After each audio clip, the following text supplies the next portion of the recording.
Listening to the Amateur Athlete Podcast. He's back! Oh yeah. How good is that new opener? We're back and welcome to another episode of the Amateur Athlete Podcast. Straight off the top, Adelaide 36ers, hot off the press right now. Montrezl Harrell has signed on with the Adelaide 36ers for the rest of the year. That is massive for Adelaide, massive for the NBL and NBL fans in general, and not so massive and not so good news for other teams facing the Adelaide 36ers now. Let's just touch on Adelaide while we're here. Montrezl Harrell, he is a superstar. We've seen him in the NBA playing for the Lakers. I think he played for the Clippers. He's had a couple of stints at a couple of teams. But since he's come to Australia, he has been red hot. He has been, tough around the rim. His defending has been absolutely fantastic. And you know what?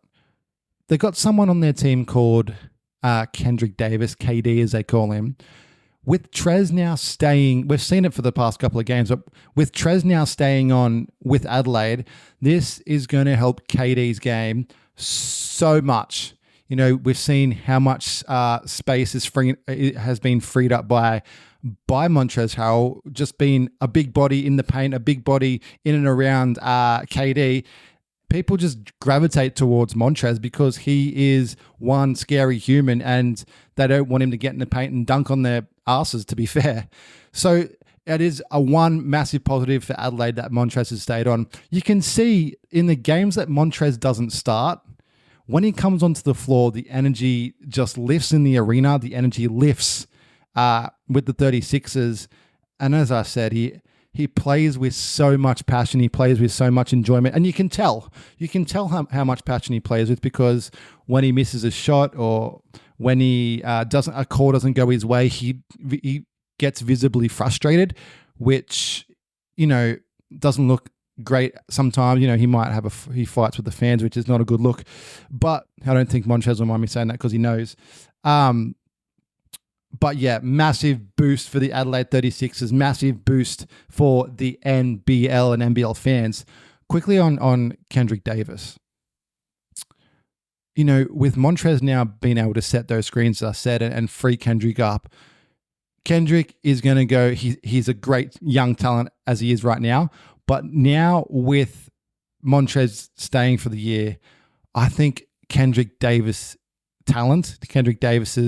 season is going to go from here to here. He's going to go to another level. Now, we know he can hit the three ball and a deep one at that too, but he's so creative inside the paint. He's so creative in mid-range. He is such a creative player all over the park, Kendric Davis. So watch out. And Kendric, if you're listening, man, come jump on the pod. I'd love to chat to you. I'd love to pick your brain. I'd love to just talk basketball with you for an episode, which would be great. So yeah, Adelaide 36ers, they're going to go, their season started off a little bit tipsy, but the last 3 or 4 games, they've just gone bang, bang, bang. And they've just, I think they're going to cement themselves in the top 4 of the league for sure. Talking about cementing themselves in the top of the league, the Illawarra Hawks, how good have they been? Ever since last year, Coach Tatum took over. I think they were 0-5. Coach Tatum comes in, revamps the place a little bit, kind of gets the players back on the coach's side, which I think is what the Illawarra Hawks needed. I think the culture shift has been fantastic for the Hawks. Now, they were, as I said, 0-5 last year. I think this year they're 4-1. 4 wins, 1 loss, and I think they're playing tonight, actually. So when you hear this podcast, they could be 5-1, hopefully, for the Illawarra Hawks. Now, Coach Tatum. Let's talk about Coach Tatum. I want to touch on him a little bit. Obviously, a great coach, fantastic coach, probably one of the top coaches in the league, to be fair. He's come in and just turned the place around. His players, as I said, players are back on the coaching staff side. Like, I've been to a couple of training sessions. Everyone's having fun. Everyone's enjoying each other's company. And you can tell they're training hard. I've seen, players go hard at each other. I've seen players trash talk to each other. They're getting in the spirit of the game at training, which is what you need to be better on game day, you need to train the way you want to play. So the culture at the Illawarra Hawks has shifted immensely, and I think, as Coach Tatum said a couple of weeks ago, they're a top 2 side in the league. Don't be worried about the Hawks finishing in the playoffs. They're going to be a playoff side, and they're a real championship contender this year. Now, there's one person I want to touch on from the Hawks, Trey Kell III. Now, he came to the Hawks. He came from Adelaide 36ers last year. He's been a great player for a number of years now, but I think his game this year has just gone to another level. Trey, he's attacking the basket. He's hitting the 3-ball with confidence and deep threes too. Like if you look at the box score, Trey's been the number 1 scorer for the Hawks, the opening 5-6 games. So Trey's confidence is sky high at the moment, and I went to the Hawks training and I caught up with him. Here's what he said about it. Yeah, a lot easier. For one, I'm not one that's necessarily worried about what I'm doing personally. So I seen we were up, a lot of points in the way they were playing me defensively. They were trying to take me away, and that allowed, Sam and Tyler and Darius and other guys to have more space to, make plays happen, and I fully trust in those guys. So on any given night, it can be any different, kind of guy, and that makes it a lot easier for me. And let's hope Trey can continue his form throughout the year. Even the starting 5 for the Hawks, you got Trey, Tyler, Wani Swakala-Bullock, Darius Day, Sam Froling. Even from last year, I know Darius and Trey weren't with the Hawks last year, but Tyler, Wani Swaka, and Sam. Look, I look at Sam Froling. His finishing around the rim, his passing game, his ability to see court vision has gone from this level up a notch. And Wani Swakala-Bullock, he's stepped onto the floor and he's hitting threes. He's driving to he's top shelf as well. And Tyler Harvey, we all know what Tyler Harvey's like. He's a game winner. He's had 1 game winner or maybe 2 game winners this year already. So the Hawks, as I said, they're going to be real threats come the end of the season. Let's move on to the Sydney Kings. Now, the Kings, Brian Gorgian back in the kingdom with the Sydney Kings. Now, I've seen most of their games this year, and don't get me wrong, their player roster is phenomenal. Their player roster is out of this league. They've got Xavier Cooks is back. Jalen Adams is a fantastic scorer in the league, and they've picked up some great off-season pickups as well. Now, I'm not sure they haven't been playing as good as everyone thought they would be playing. Now, I watched them the other day against, who are they playing? Tasmania. Now, Tasmania, Kings were in front. Tasmania took the lead. There's something about the Kings. They have a lull period in games, whether that's turnovers, whatever. But even against the Hawks at the Kingdom in Sydney, their 3-point shooting was non-existent. And I feel like the Kings get in a bit of a slump when they're not hitting their threes, as I guess most teams do. But I feel like instead of attacking the basket when they're in a 3-point slump, they just keep trying to shoot threes, and it just worsens the deficit for them. I'm not sure if that's the case, but that's how I look at things. But are the Kings good enough to win a championship? Looking at the past couple of games, I don't think they are. I know that's a tough thing to say, but I don't think they're, at this stage of the season, I don't think they're championship quality. They have the championship talent there, but they are not showing it on game day. You know, they had that one good win against, I think it might have been Cairns, where they blew them out by 20, or might have been, I think it was Cairns, they blew them out by 20 or whatever it was. But other than that, they haven't been playing the Kings style of basketball that we've seen of the last couple of years. And I know different coach, different coaching style, different format of play. But you think with the same kind of talent pool there, they brought in a couple of players, as I said, you think things would kind of stay the same. But yeah, looking at their game, I don't think they're championship quality right now. And I don't think Brian Goorjian thinks that either. I think he sees his playing group and looks across the field and says, we have some damn good players here. We need to be winning more games. We need to be playing with more confidence. And if we do that, we're going to be very, very hard to beat. So for me, the Sydney Kings, if they don't turn their season around in playing with quality, playing quality basketball, they might make the playoffs, but they're not going to go far. Alrighty. Let's just quickly touch on the NBA. It starts this week. Opening night on Thursday Australian time.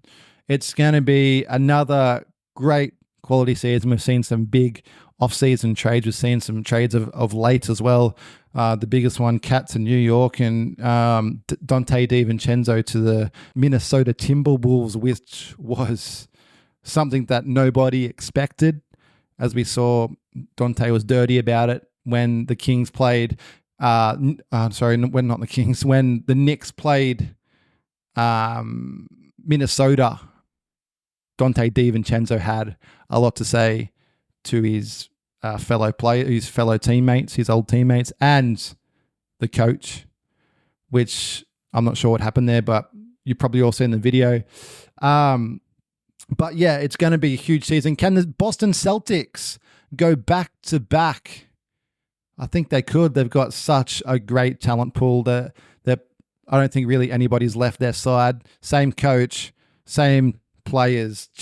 Jason Tatum, Jaylen Brown, Paul Zingis will be back soon. So they're going to have another great year. Now, quickly before we finish off, I want to go through my most likely to win and my biggest underdogs for the 24-25 NBA season. Now, most likely to win the championship for 24-25. I've named three teams here. The Boston Celtics, as I said just before, they're going to be really hard to stop in 24-25 with as I said, Jaylen Brown, Jason Tatum, Boston Celtics at the TD Garden. It's very, very hard to win there. The next team I put down was the Dallas Mavericks, who played Boston last year in the finals. Now, of course, they've got Luka Doncic, Kyrie Irving.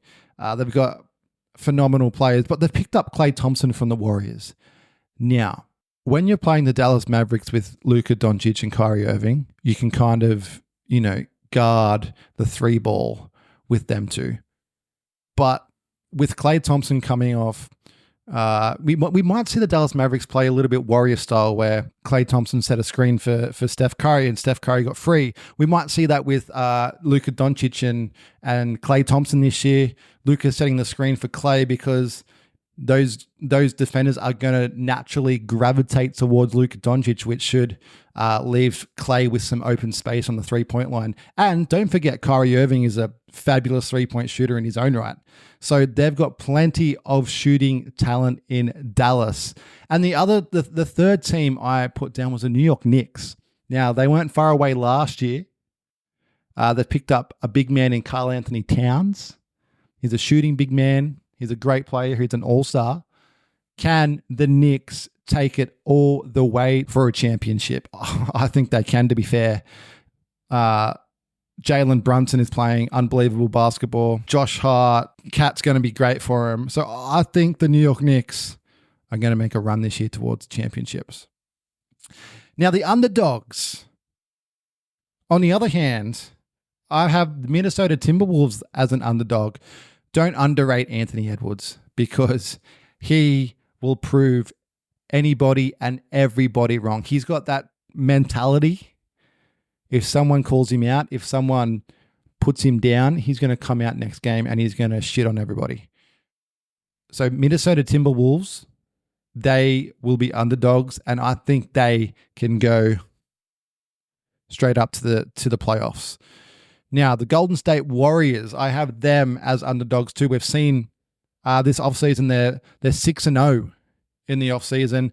They've played great basketball. Steph Curry hasn't played, I think he's played 3 of the 6 games. He hasn't even scored that many points. So Moses Moody is carving up. Jonathan Kuminga is getting better and better every year. Draymond Green we know what he's like. Great assist, great defender.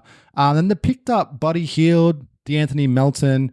They've picked up some great off-season pickups. Who's the other one there? They've got Kyle Anderson as well.